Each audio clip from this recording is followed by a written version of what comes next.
Welcome, ladies and gentlemen. Adam Green here with nomorenews.org. Thank you for joining me. Today is Saturday, December 5th, 2020, and just realized I don't have my correct starting screen on. Adam Green, No More News, if you happen to be new.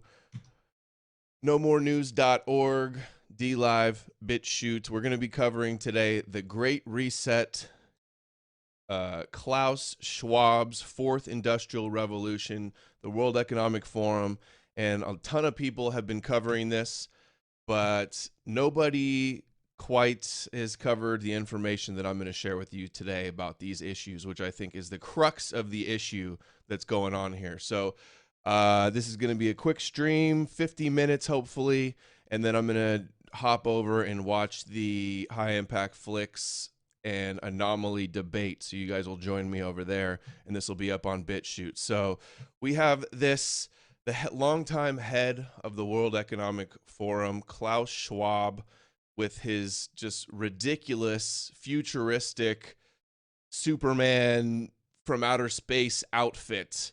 He's a transhumanist. He is has the new book out, The Great Reset, and he is pretty sure he's got COVID-19, the Great Reset. He's got the Fourth Industrial Revolution. Schwab created a foundation in 2004, with prize money from the Dan David Prize he received that year from Israel. He is a former member of the steering committee of the Bilderberg Group. Believe he's probably CFR as well, part of this global government that we're seeing unfold right now with COVID and the pandemic. World Economic Forum, here's a little quick Great Reset promotion video that they have here. We'll play.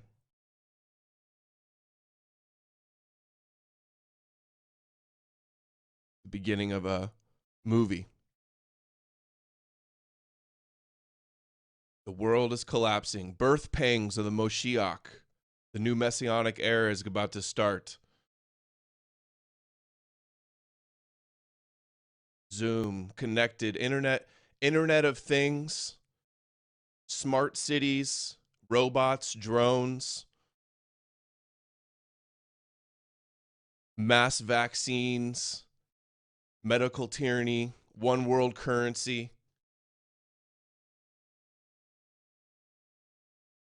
diversity, multiculturalism, worldwide, pollution, fake meat, genetic, lab-grown meat,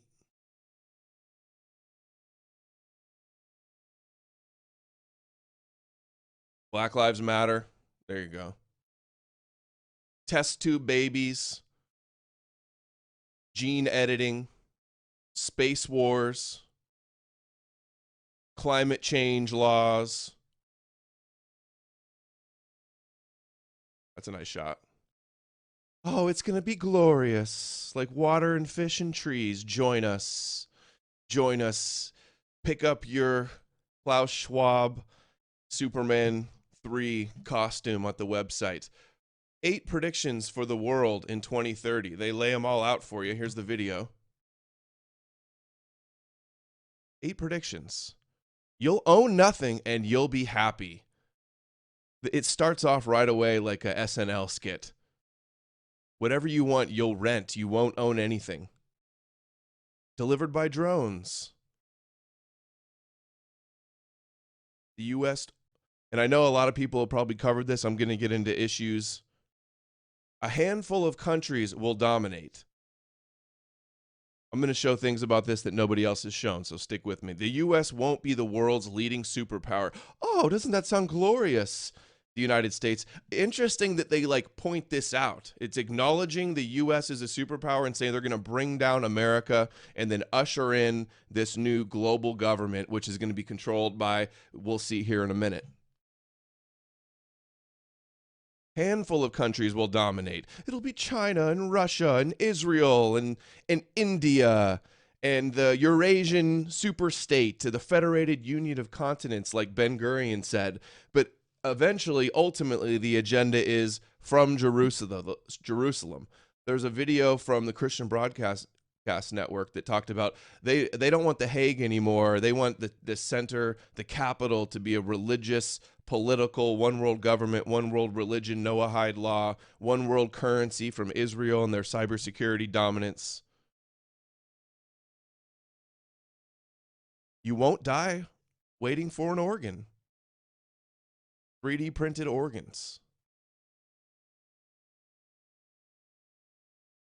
You'll eat much less meat. What if I want to eat more meat? I want to buy a grill and eat steak every day. Is that not going to be allowed?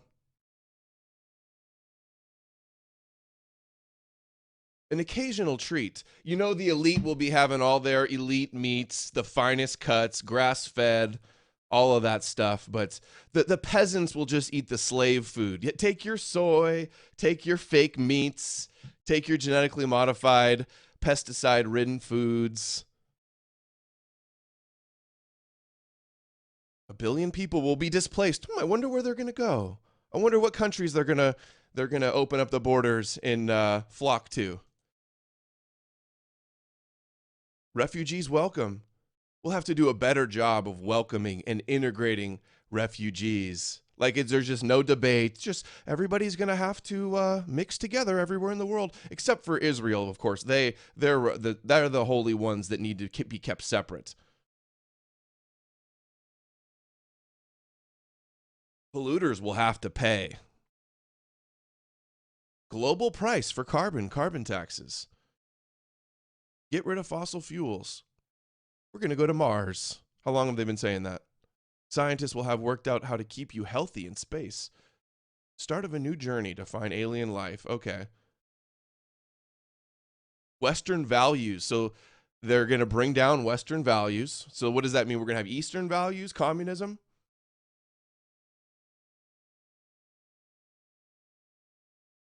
Checks and balances must not be forgotten. What is that?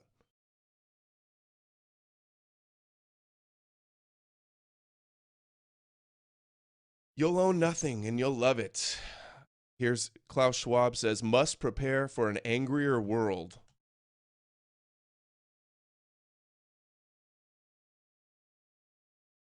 I just realized that none of the volume has been working, but I guess you guys just missed the music. Oh, that's going to suck without the music. Have you guys been telling me that the music wasn't playing yet? Have you guys been telling me that in the chat and I missed it? That we make sure that those people who are really left behind, and I'm not speaking only on national levels, I'm speaking also internationally. If I see now the tragedy in some of the emerging countries like South Africa, like some countries in East Asia, I think it's all, I don't have too many remedies. The remedies have to be discussed through dialogue by the stakeholders of our global system, but I just see the need for such a dialogue, and I see the need for action. I see the need for a great reset. We can, and the World Economic Forum is very open. And we don't have time to play that whole thing. Let's get into some of the stuff I found here. Haaretz, Davos, who does this guy bow to? Who does this guy tremble to offend? Haaretz, Davos chair Klaus Schwab apologizes for magazine's Israel boycott call. Annual Economic Forums, the World Economic Forum, publication includes article by American academic calling for a, quote, movement against Zionism. Schwab offered a sweeping apology to all delegates for an article calling for the boycott of Israel that appeared. Sounds like they don't want a dialogue on this, right? He goes, oh, we want the dialogue. That appeared in a prestigious magazine issued by the forum. He was shocked, quote, shocked to read it. It's in a magazine called The Global Agenda. As a publisher, said Mort Zuckerman, head of the Zionist Organization of America, I have to take full responsibility for everything that appears in my publication, whether I read them or not. Maybe that's a different Morton Zuckerman. I thought, what's the name of World Organization of America? DOA head is Morton Klein. Not even close. All right. Anyway, the magazine Global Agenda, Schwab said he would rather forego having a magazine altogether at next year's conference unless he had, quote, absolute guarantees that this would not happen again. Among the contributors to the magazine are such leaders such as Vladimir Putin and Angela Merkel. So it sounds commie. The two-page article in question was headlined Boycott Israel, written by academic Mazin. Its message summarized in the subheading was, quote, global civil society ought to boycott Israel until it ends its apartheid like treatment of Palestinians. The article asserted that Zionism can be seen as watch this, they scapegoat white people for Jewish Zionism. The article asserted that Zionism, quote, Zionism can be seen as 19th century style, chauvinistic, ethnocentric, nationalistic response to prevalent European chauvinistic, ethnocentric nationalism. So they just say, oh, you guys were doing it first, so if, that's why they were doing it. As if Judaism hasn't been ethnocentric and Zionism isn't chauvinistic, that they think they're chosen to go to Israel to fulfill destiny to rule the world. It's in this sense an attempt at assimilation by some Jews following a now outdated European colonial model. So, they were just following the Europeans' model. The last paragraph of the article, Global Civil Society Build a Movement Against Zionism. Schwab said in a letter to all the delegates, listen to how much he got in trouble for this. With great concern and pain, I just learned that the Global Agenda, a publication distributed to our members at the annual meeting 2006, contains an article calling for the boycott of Israel. This article is totally in contradiction to my own and the forum's mission and values. For 36 years, so they are hardcore Zionists, support Zionism fully, and you will see Netanyahu's role in this great reset and the fourth industrial revolution here in a minute. For 36 years, Schwab has been committed to fighting for better mutual understanding in the world. So peaceful protest for Palestinian human rights is not allowed. Not up for debate. The forum has been deeply involved in efforts to create better relations and reconciliation in the Middle East. He's called it an unacceptable failure in the editorial process, profoundly apologize, express his regret to everybody, and can assure that everyone that appropriate steps have been instituted to ensure that this situation will never happen again. This is like the biggest apology of his life. It shows who's controlling the World Economic Forum, this apology, in my eyes. Schwab called an Israeli newsman to say how, quote, terrible and pained he felt when the article was brought to his attention. It happened. He has to take responsibility. He will apologize personally to such good friends, Shimon Peres and Professor Braverman.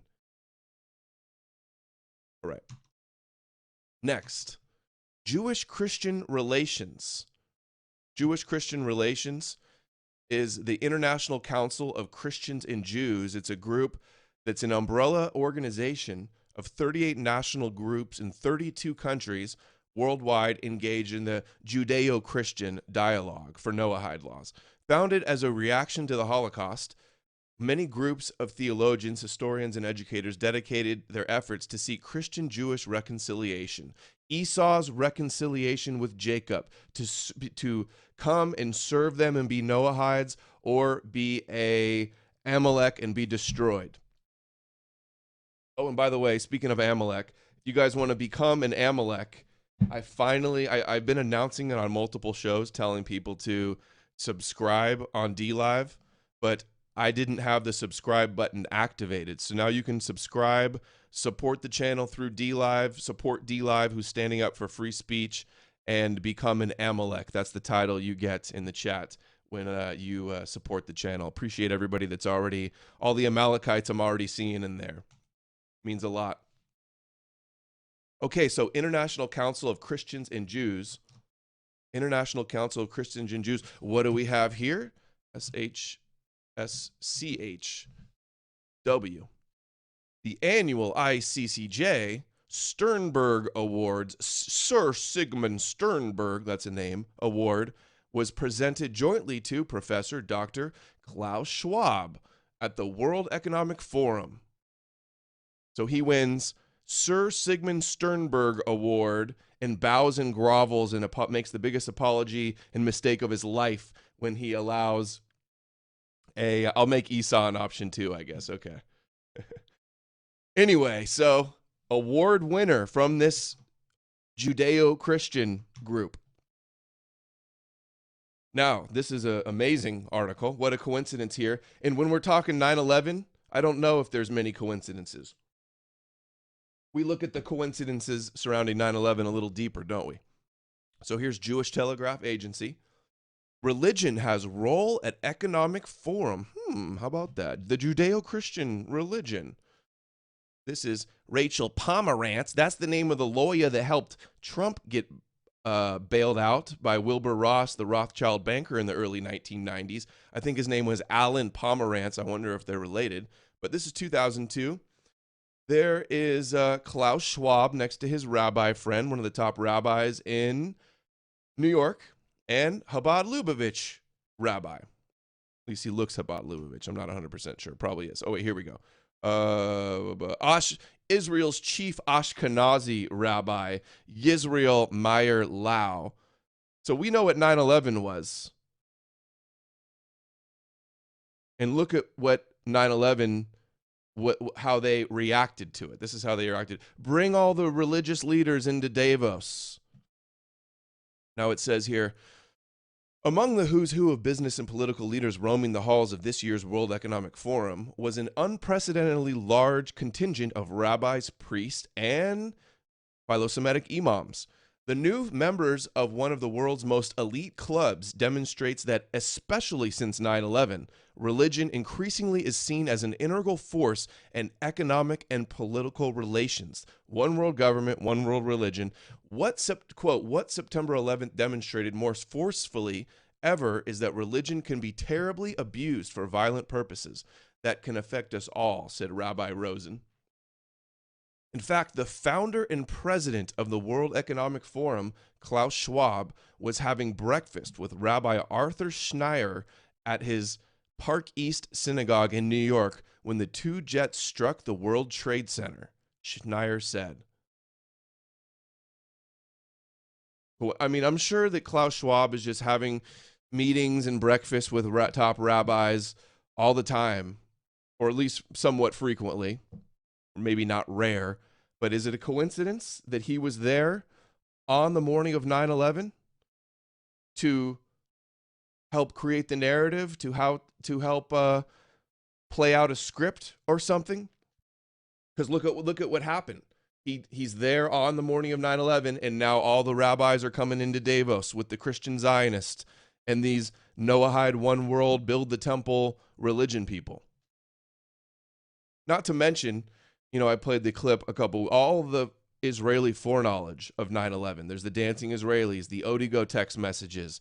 There is the weird predictive programming with the Israeli billionaire Mossad agent film producer Arnon Milchan, who made Medusa Touch, plane crashing into the building. He made Fight Club right before 9/11 that showed the buildings blown up and collapsing. And the rabbi I just played the clip of the other day where he says that the top Kabbalah rabbi from Israel came to New York and said, see those buildings, say bye-bye to those buildings, and that it's all, the Holocaust and 9/11 are all predicted in the Zohar, and that this means the end times are coming with big wars. So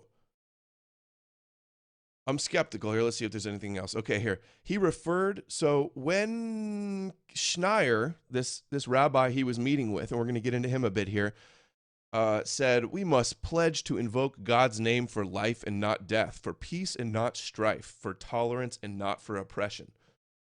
He referred to the fourth commandment, not to take the Lord's name in vain, because That's one of the Noahide laws. Do not blaspheme the oneness of God, of the God of the Hebrew Bible. And this is what they want the Islam and Christianity to all get behind, this Noahide one God.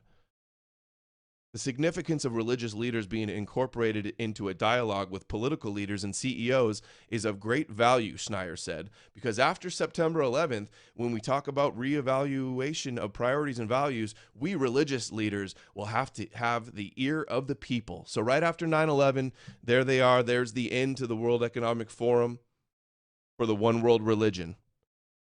Interesting how 9/11 was the catalyst for this. Now, this is the rabbi that Klaus Schwab was having breakfast with on the morning of 9/11.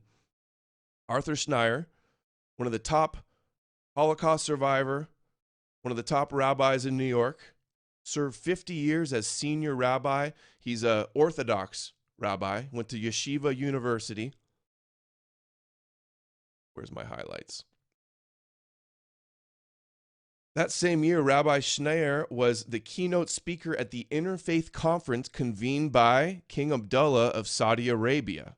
So this Interfaith Center that they're setting up in the UAE with the synagogue, the church, and I forgot to mention with the Israelis earlier, the prior knowledge, the dancing Israelis, the biggest one, forgot to mention.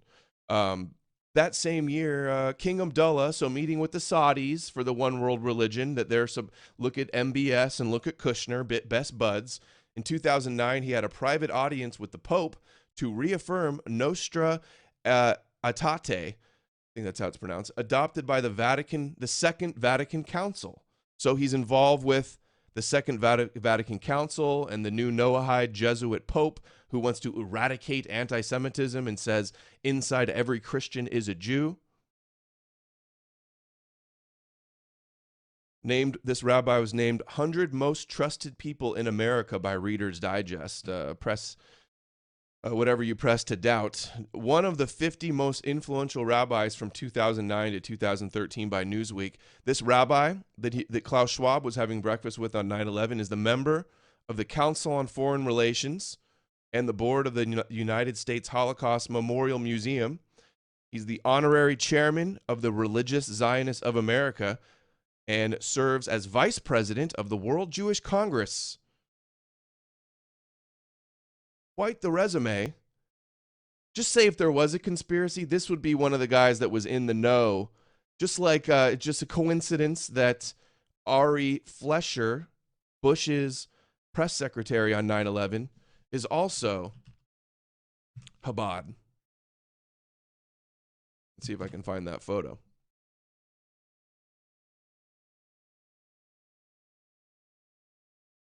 It's on Bolin's website. Here we go. This is Ari Fleischer, who was right there on the morning of 9/11. Just such a coincidence that this small supremacist international sect who Senator Lieberman said is bigger than the CIA. Okay, if Bolin's website would start. There he is, helping Bush, Ari Fleischer, Chabad Lubavitch. There he is with his black cube on his forehead with the Lubavitchers. Close friends with Burrell Lazar, the Putin's rabbi. We're going to get into that soon. And remember, Putin and Bibi, I think, were both involved with 9/11. Because they're handlers like Roman Abramovich and Lev Leviev. He comes up in here too. International biggest funders of Chabad Lubavitch. Here he is, Chabad Lubavitch, the press secretary, helping Bush write his response to 9/11. There he is again, giving him the talking points. That's his brother who is tied in with stuff too, tied in with Iraq. Okay, anyway. Just a coincidence, I'm sure. So this rabbi, I think I already did all the highlights. Rabbi Schneier. Here he is, just another coincidence. Rabbi Schneier at the reflections and dedications to the Rebbe Schneerson, who, remember, the Chabad Lubavitch Rebbe was meeting with Netanyahu early on in his career when he first got into politics, giving him his kosher stamp of approval, saying that he likes what he's saying and that he needs to help him hasten the Messiah, the Moshiach. just like the Prime Minister of Israel on 9/11/2001, Ariel Sharon, says that the Rebbe gives him the most interesting military advice. This is the people who, from the Zohar, they get their mantra for their Israeli intelligence, Mossad: thou shalt wage war by deception with wise counsel, as it says in the Zohar. Jacob, the Jews, should use deception to exploit and trick, and use secrecy to defeat Esau, who they say are the Gentiles. So, just makes me wonder, a lot of coincidences here. Now, this is from the website Institute of Noahide Code. We have Rabbi Cohen. I just did a 2-hour documentary on my channel about Rabbi Cohen and his work at the United Nations promoting the Noahide laws. I'll put the link below. It's on my BitChute. But we're going to do a Control F and do SCH. Rabbi Schneier is here at a speaking event with Rabbi David Cohen, of the founder and director of the Institute of Noahide Code. There he is, a photo together. Rabbi Schneier and Rabbi Cohen of the Noahide laws at the UN.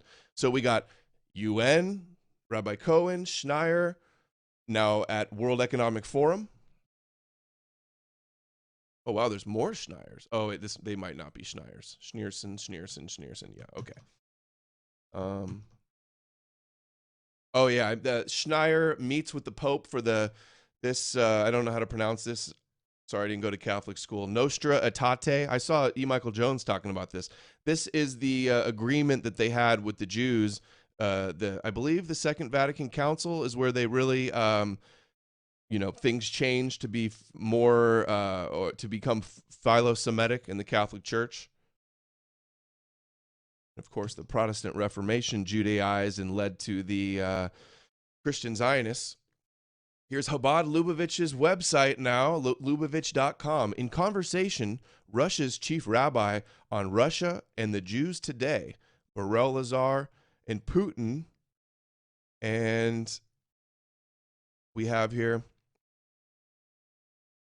this is the interview question to Beryl Lazar, Putin's rabbi. You were at the World Economic Forum in Davos recently. Tell me about your experience there.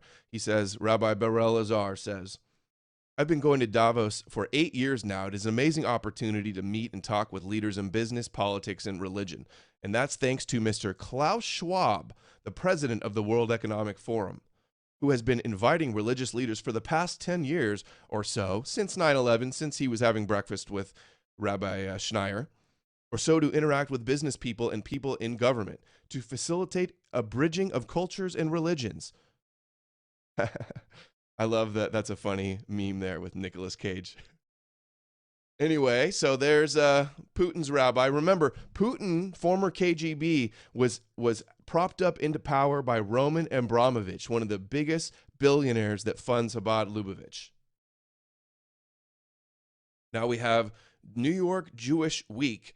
Global unity or chaos? Remember, chaos is the darkness.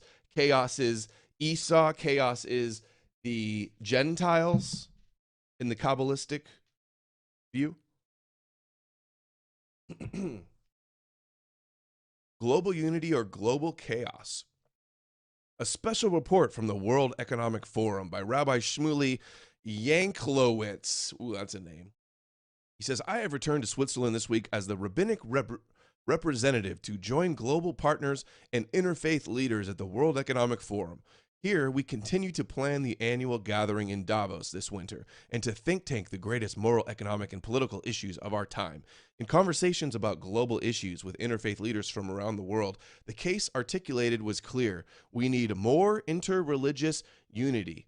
Quote, all men must have the one true faith. This is Noahide laws that they're talking about. Noahide laws being pushed at the World Economic Forum with Klaus Schwab, who is obviously tied in with the Zionist tyrant agenda.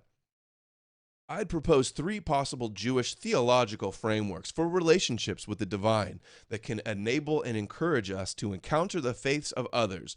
Noahide relationships at the World Economic Forum. All relationships originate from Sinai, so the Mosaic Law. relationships respecting the distinct particular moral codes of others. Except we know what their real doctrine is that Christianity is idol worship and Islam is heretical.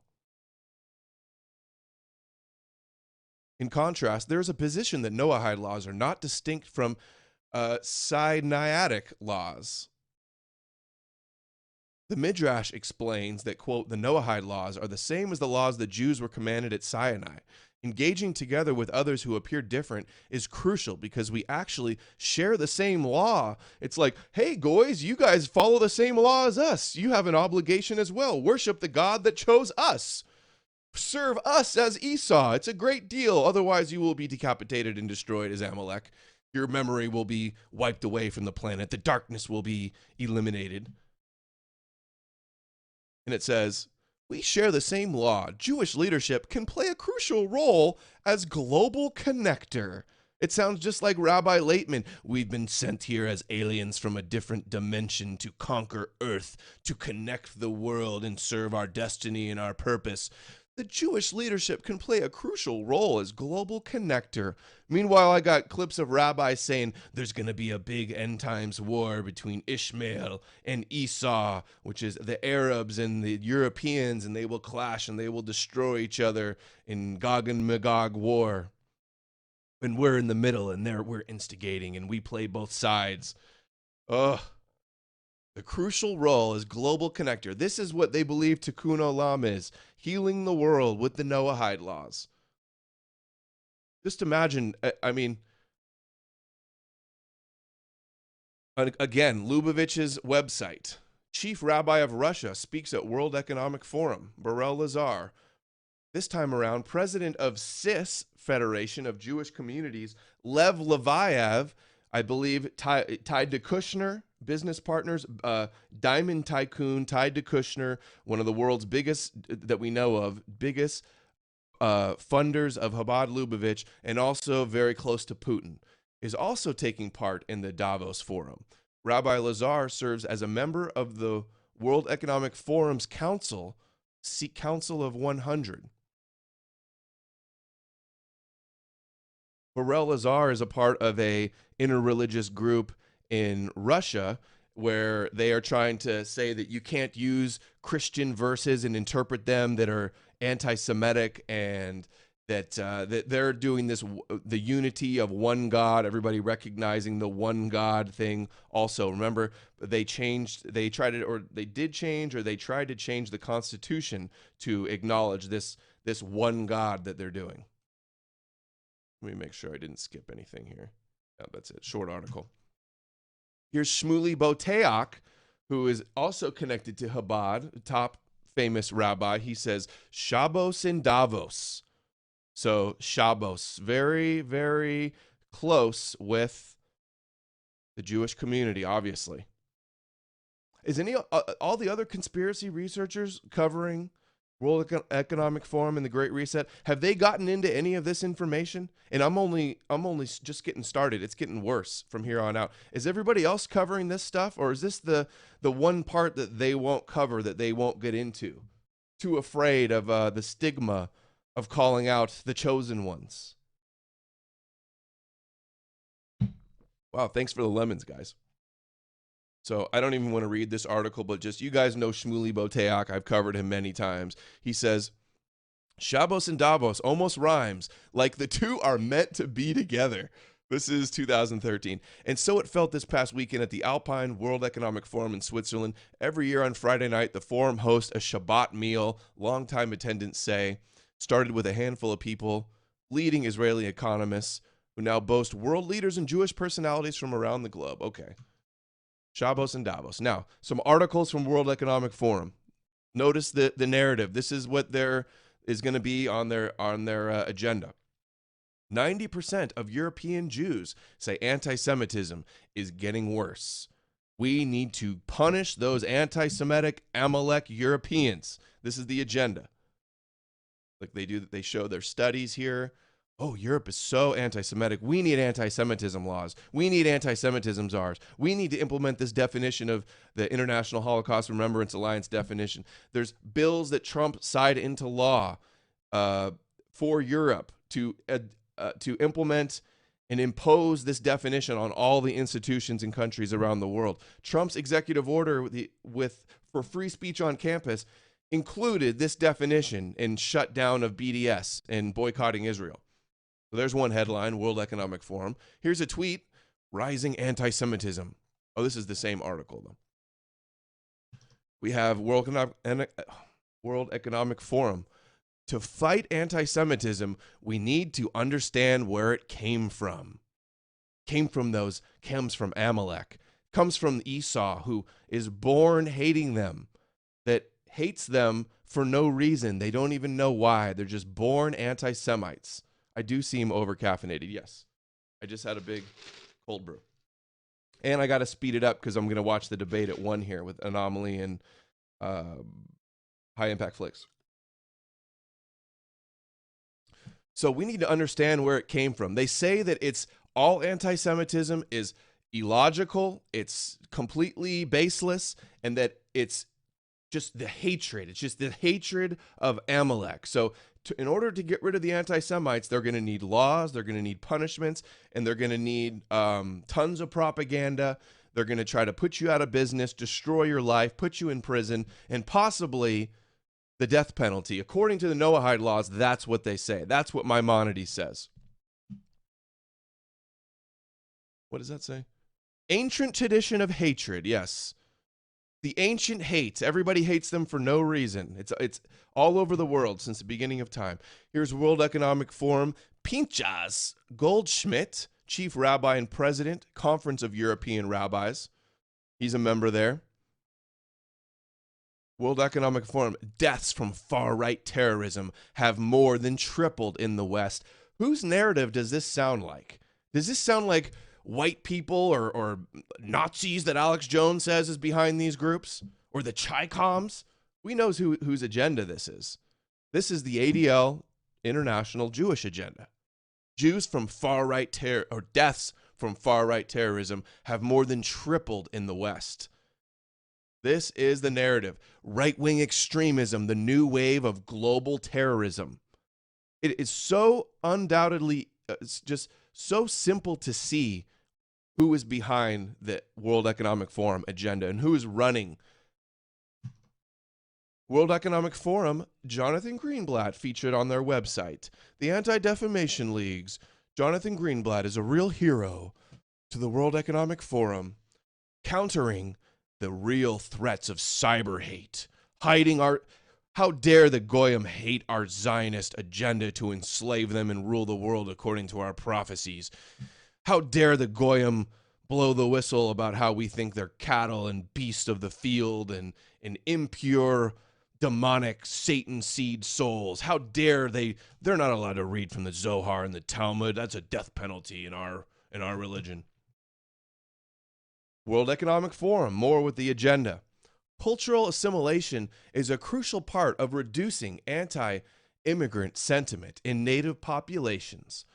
Like Israel Zangwill, like the Rebbe, they want the melting pot, like Barbara Specter, like the Kalergi Plan, funded by Warburg and Rothschild. Cultural assimilation. We need to just mix all the Goyim together. I should have done the Greenblatt voice, I know. No time. Now, what else is the agenda? Now we're getting the fourth. Who's behind the fourth industrial revolution? World Economic Forum. From Israel's, quote, startup nation, 4 lessons of innovation. The beacon, the light into the Gentiles. Going to use their advanced technology to usher in the new age of androgynous test tube babies, genetically modified everything. Smart cities, Internet of Things. Israel is a tech titan. These 5 charts explain its startup success. Oh, look at the light. Look at the light unto the nations in Jerusalem. I wish I could link all the videos I did on the playlist up on my YouTube channel of Israel's tech agenda, but that all got banned, so I'll try to link some below. Definitely Netanyahu's video about his Netanyahu's plan to rule the world. It had like 70,000 views, banned. Here we again, World Economic Forum. Netanyahu welcomes global investors to Israel's epicenter of innovation.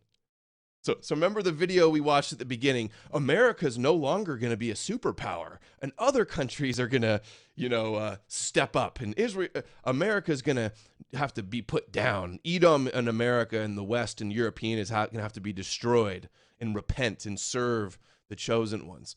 The epicenter. The cybersecurity and advanced tech must come forth from Jerusalem.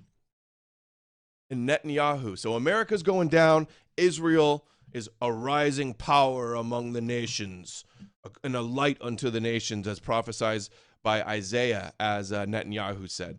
Now, here's Klaus Schwab, founder, World Economic Forum, talking about global cyber pandemic.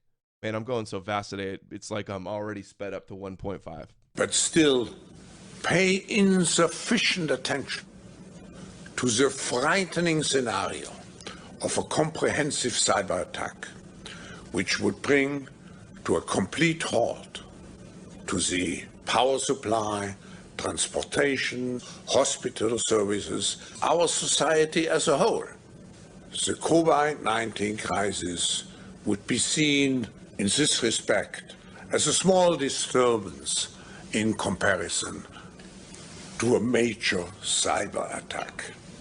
To use the COVID-19 crisis as a timely opportunity to reflect on the lessons the cybersecurity community can draw and improve our preparedness for a potential cyber pandemic.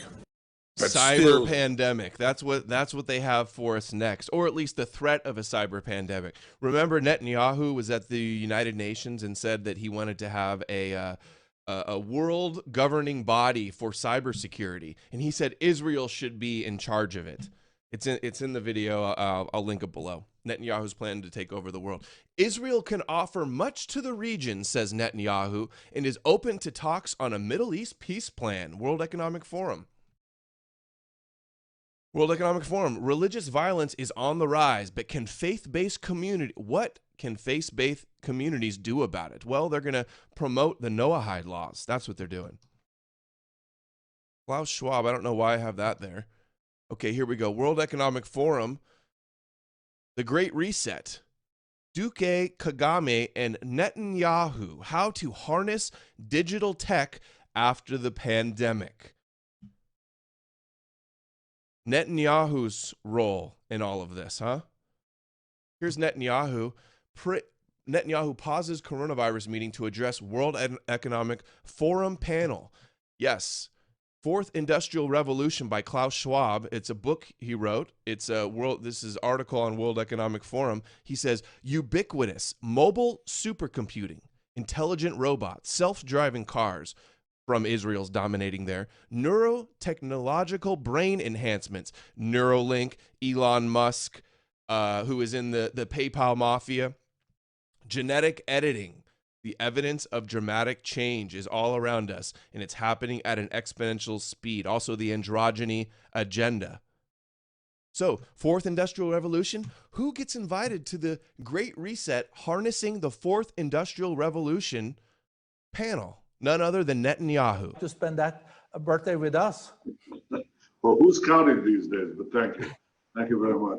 Well, it's a pleasure to be with you and my friends, President Duque and President Kagame and all of you. As my staff is moving around here, I'm actually in my office here, the Prime Minister's residence. I stopped a coronavirus cabinet, which we're dealing with some of these questions that I'll address, that you asked me to address. Okay, we're going to skip to the good part. The second thing is we have a deliberate program to increase our technological cadres. Okay, that means that, for example, the number of IT first degree students in our universities has increased by 70% in a few years. That's a deliberate strategy that we're doing. They have a deliberate strategy for decades. He said this in other interviews as well. In Netanyahu's plan to rule the world, look at the link below.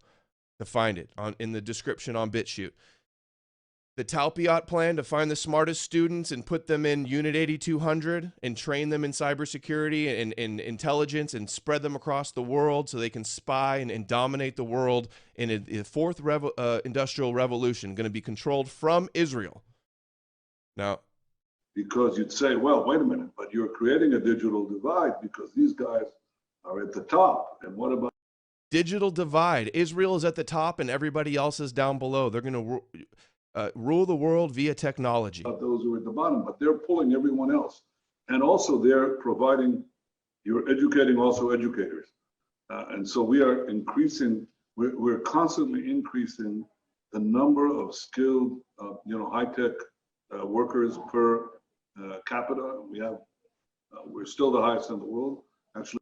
Okay, yeah, they're the highest in the world. They're just geniuses. Watch the whole video below. Watch this whole thing. I'll put the link there below too. But of course, is Alex Jones telling you that Netanyahu's spearheading this fourth industrial great reset revolution? No, he tells you that Netanyahu's going to come save the day. And now we actually have parts of the Israel would and the leftist lobby and turning against all those crazy self-hating Jews and other people in Hollywood and in D.C. And there is a civil war really going on inside the Israel lobby to a great extent. And like the cavalry, here comes Netanyahu over here actually, supporting what Trump's doing. Oh, like the cavalry, Netanyahu with Klaus Schwab and the Great Reset and Chabad Lubavitch saving the day, the cavalry, the good guys. And these are the whole networks and groups that are behind QAnon, duping everybody with this messianic view of Trump that also has the dark to light Chabad symbolism and the whole like no more war, no more taxes, it's all the evil is going to be destroyed, the cabal is going to be locked up, and the pedophiles. It's all a fake narrative they use to dupe everybody. It's the Israel lobby, the conservative Israel lobby, there's more than one, that is backing the tax cuts, backing the basic Trump agenda. And that's being done out of self-preservation because Jews in America are now waking up to this completely. And that is a powerful lobby and on average a wealthy group of people. And to have that whole group now against the globalist is just absolutely devastating. And Netanyahu's against the globalist guys. Here he is at the Great Reset. Will Jones play Netanyahu and show you all these articles about Israel and cybersecurity? No, the Chi-Coms run everything. It's the Chi-Coms. Meanwhile, they're working so closely with Israel with the technology. It's just this is why I despise Alex Jones so much and will not let up on him. Major disinformation agent. Okay, here we go. World Economic Forum of India. Here's one of the 2013 meetup. We have, this is really small, but we have Avraham Berkowitz, Director, Chabad Lubavitch Headquarters, attending Davos. Now, here he is, Avraham Berkowitz. I can't believe I'm telling this right now. I'm just going to go all the way right now. And the situation in Syria and Egypt and our friends in Israel. You say people want to demonize Israel all day. It's because the real folks that are in Israel, the real people, understand what it is to be persecuted and targeted. And Israel, with Benjamin Netanyahu, they're trying to remove from office right now. Again, I was never even a fan of Netanyahu. I wasn't his enemy. I just wasn't studying it. Total Zionist shit. Come to America's aid. I just wasn't studying. I was never his enemy. I just wasn't studying. He knows damn well Netanyahu is deeply involved at the highest levels of 9/11. Total shill. Okay, so this is the Chabad rabbi at the World Economic Forum. It's not important what he says here. It's a snooze fest. But check this out. His other role is he's the head of the CDC Foundation. Head of the CDC Foundation. Here's his Twitter. Chabad rabbi. He's the top Chabad rabbi. He is also the advisor to the CDC Foundation, does the fundraising for the CDC.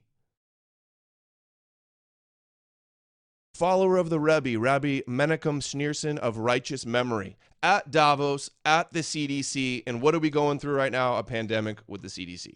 CDC Foundation. That's who he works with there. There he is, Avraham Berkowitz following him. CDC Foundation, not important. So then we have articles like this. Who are the Jews behind the coronavirus vaccine? And anybody that doesn't want the mandatory vaccine, well, you're an anti-Semite. Online forums for anti-vaxxers are hotbeds of anti-Semitism, UK report finds. Another one, anti-Semitism rising in anti-vaxxer movement. Are they protesting too much here? New report warns that 79% of anti-vaccination networks host Jew hate. Well, we better censor all of them. I did a video, I'll link it below, Trump's new miracle drug, Regeneron. Remember, he said, Regeneron, it's a miracle cure. He took it. It healed him. Well, of course, the CEO of Regeneron donates big time to Chabad Lubavitch, and his wife is the head of, not the World Jewish Congress, the Jewish National Committee, the American Jewish Committee, the AJC. The head of Regeneron donates to Chabad Lubavitch, and his wife is the head of the American Jewish Congress. I mean, coincidences every single time. I mean, come on, how could I not notice this?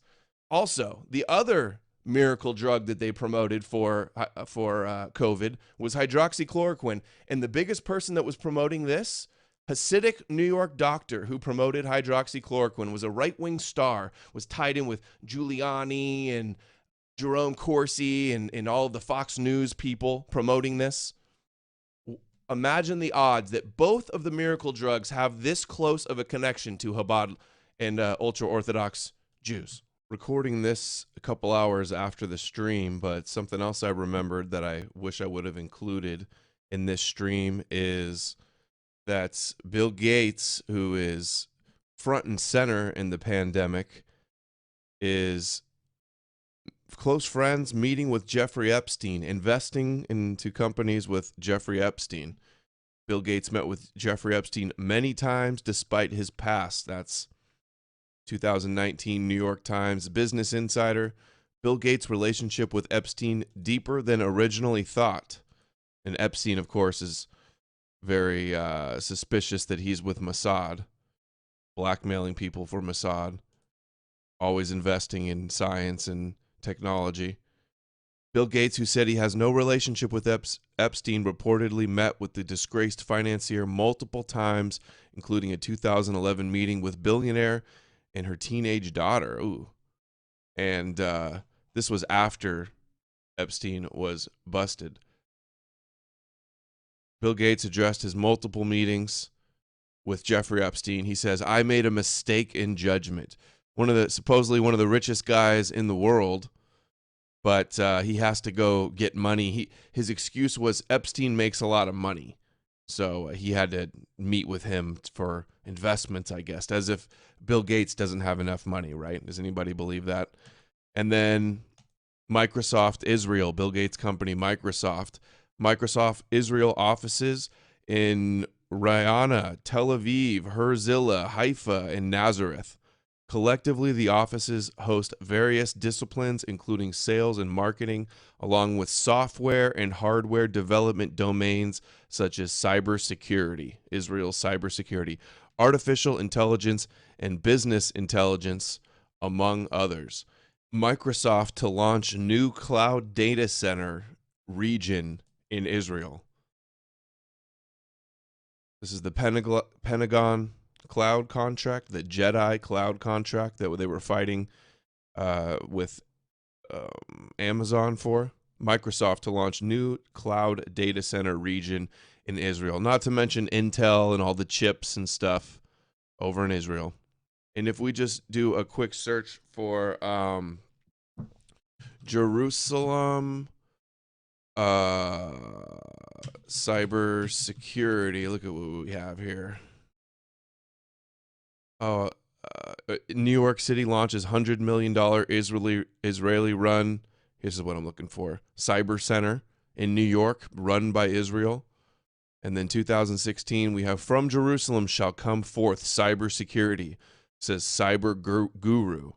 They're always trying to say, there's a special saying that, they study the Kabbalah and that's what inspires them for their advanced technology and stuff like that. So anyway, Bill Gates, Microsoft, COVID, the vaccines, Epstein, just another example of the Israeli tie-ins with the Great Reset and the pandemic. Now, Temple Coins introduce limited edition Abraham Accord medallion. On the back, of the medallion, you can see here the sword, the prophecy of Isaiah, where the swords will be turned into plowshares. So they have not plowshares, but advanced tech, genetically modifying, satellites, space, peace. There's the peace dove, Saturn. Very interesting that there's Saturn there, considering that there's this astrological Saturn injunction stuff going on. I covered it in the last video at the end. But also notice the vaccine right there, the digital, like the Matrix, which we're going to get into here in a second. So just there you go, all the tech, all on the coin. Now, just one more. Here we go. Palantir, a big tech company that is Peter Thiel's tech company. Peter Thiel, Elon Musk, come from PayPal. Piero Midyar involved with PayPal. He's funding the ADL's artificial intelligence hate lab for Silicon Valley censorship. Palantir to help U.S. track COVID-19 vaccines. Oh, for the mass rollout by the military and Operation Warp Speed. They call it Palantir develops Tiberius system to track COVID-19 vaccine. Now, who is Tiberius? Well, the siege of Jerusalem by Roman Emperor, future Emperor Titus, his second in command was Tiberius Julius Alexander. He is who helped him destroy the Second Temple in Jerusalem. And listen to what it says down here. The top Jewish Flavian historian, where is it? Oh, it's the next one. Shoot. What is going on? Tiberius Julius Alexander was there with Titus when they destroyed the temple. And here it is.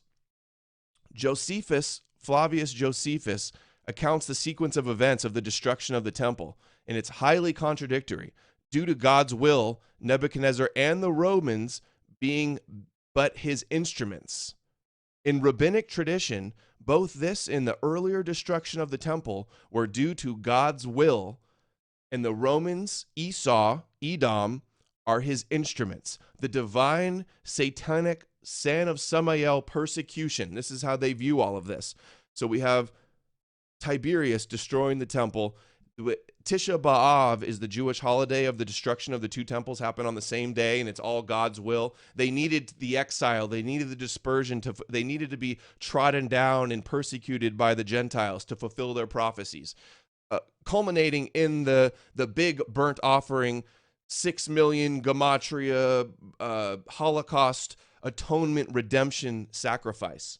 And then now that's what changed the Christian stuff, where the Christians are now celebrating the new suffering Messiah of all the Jewish people in the Noahide laws. So that's interesting. And I believe that's about, the hydroxychloroquine videos. I want to hear it, but that's part of the game, so I don't really mind. They started 4 minutes ago. We're about to watch this now. I'm going to maybe just stream it here and cut this whole thing out. But what was I going to? Oh, we're going to watch this. This is too important. I got to add this in here. This is Animatrix. This was made in 2003. This is the prequel to the Matrix series, which the Matrix was made by transgender Wachowski sisters. And there's so much stuff online about Matrix symbolism of Kabbalah. And in Bjorkness's book, the whole first chapter is about the androgyny agenda. And of course, the creators of this say that this is about transgenderism also and connected to Kabbalah and stuff. Now watch this little cartoon, the Second Renaissance, or the Fourth Industrial Revolution. Look at this from 2003. You'll see the Israel connection. Edom. There you go. The Second Renaissance. That's part one. Now, just to show you some other, how they hide this stuff in shows. Here's X-Men. Now think of the mutants as Jews and think of humans as Esau, as the Gentiles, okay? And this is Magneto giving this speech. Magneto, his backstory is that, and I was sending this to a buddy on through through email, so I appreciate this. This speech from Magneto. Magneto has so many scenes and is well known as being a Holocaust survivor that it was at Auschwitz and his family was killed by Nazis. So think of Jew and then the metaphor of Jews as mutants and having special gifts and being persecuted. Here we go.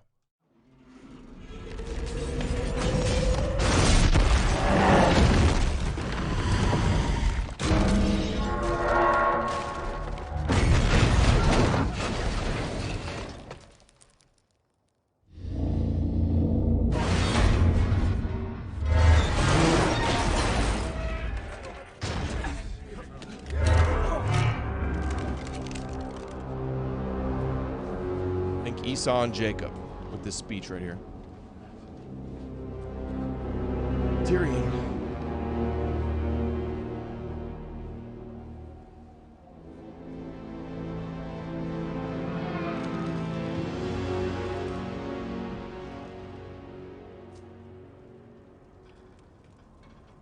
I'll never be able to play this whole thing on YouTube.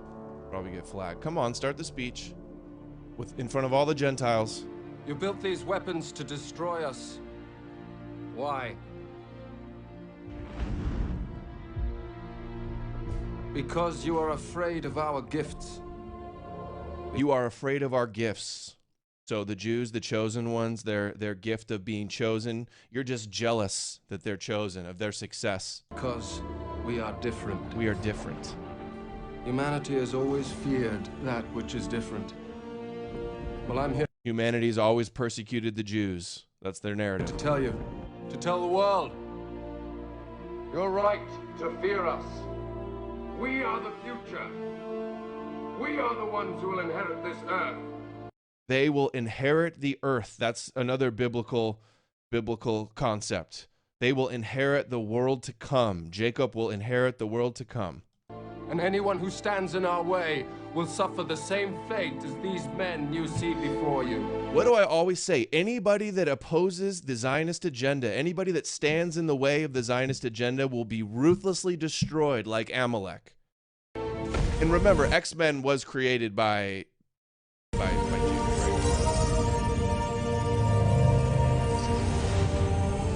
Today was meant to be a display of your power. Instead, I give you a glimpse of the devastation my race can unleash upon yours. Did he say my race will unleash on yours?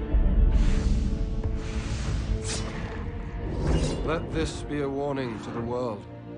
And to my mutant brothers and sisters out there, I say this: no more hiding, no more suffering.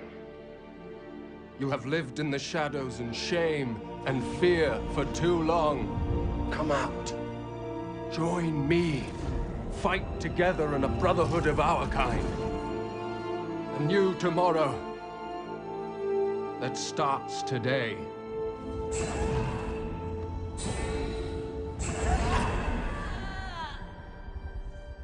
All those years wasted fighting each other, Charles.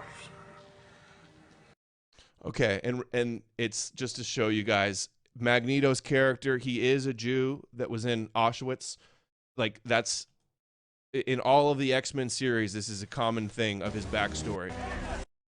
Multiple movies have scenes with this, you know, like Hollywood, typical Hollywood. This is what they're always portraying. Anyway, there's that. And then here's just something else too. X-Men as J-Men, the Jewish subtext of a comic book movie. So, I mean, it's all there. Anyway, so we got Matrix, we got X-Men, it's everywhere, guys. That is all I have for today. Thanks all for watching. This is just out today. Former head of Israel's space program. The aliens asked, so this is the head of Israel's space program. The aliens asked not to be revealed. Humanity is not yet ready. Can you believe that shit? Operation Bluebeam. And then I shared this. Remember this Kabbalah rabbi that says that they're aliens from a different dimension here to conquer Earth? Towards the final correction. We have to wake up. we have to remember that we have a special mission. And really, this isn't our place. We're coming from a completely different place. So we have to find our friends according to this awakening. Did you get a phone call? I got a phone call. He got a phone call, and so on. And then we gather as a group. So from this entire planet, we are aliens. We're coming from a different galaxy. We received this ray of light, this awakening, individually, and now we're gathering as groups. They think they have special powers and they're destined to lead the world. Groups, starting to prep ourselves to conquer Earth. To conquer Earth. And now there's the head of the Israel space program is saying the aliens are here. We got the monoliths going around as well, too. That's weird. We got the astrological Saturn alignment stuff happening. This total madness. Okay, let's wrap this up. Quick wrap up. So all this stuff I covered, all of these Israel, anti-Semitism, ADL, Chabad Lubavitch, Israel, Fourth Industrial Revolution, cybersecurity, future world, smart cities, Internet of Things, total track and control, just absolutely everything is all unfolding. And so many people online, all these conspiracy researchers and podcasters and people, notice this is the most important issue that they're all leaving out. Anyway, share this video. This is about the future of the country and the world. They're trying to set up a Zionist, Noahide, one world government according to the prophecies. Even the Great Reset is totally tied in with all of this. Share the video, educate yourselves, share it with your friends. Let me know what you guys think in the comments below on BitChute. Make sure to follow on No More News newsletter for the email. Support the channel. Support independent media. There's a new No More News Clips YouTube channel. Follow on BitChute. Follow on DLive. And, of course, we're going to finish up with this anomaly interview here. But also, Tuesday, next video is going to be Tuesday, December 8th, 7 p.m. Eastern. E. Michael Jones versus Christopher John Björknes. I will see you guys then. Don't miss it. It's going to be an amazing, epic discussion. I will see you guys all then. Thanks for watching.